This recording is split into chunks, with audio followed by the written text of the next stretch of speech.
Gagawa ako ng potato cheese balls. Nilaga ko lang yung patatas and then pagkaluto, durug-durugin lang natin ng tinidor. Butter.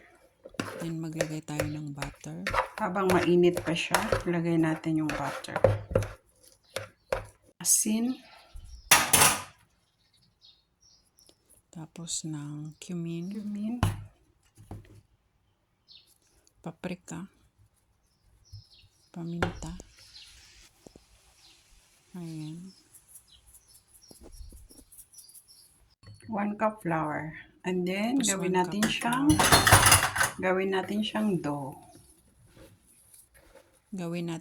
dough. Sa baking pan, lagyan natin siya ng cream. Cooking cream.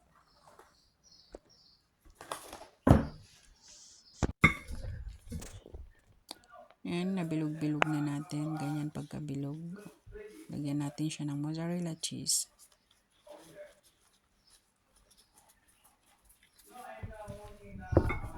Ayan.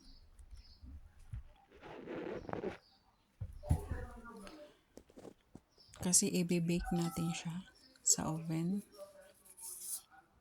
So, lagyan natin siya ng mozzarella ulit para maging masarap. Tsaka, paborito kasi nila mozzarella eh.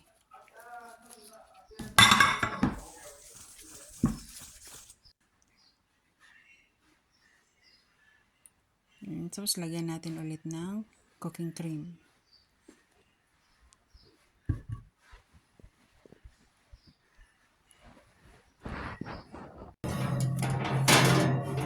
And then, i-bake natin siya hanggang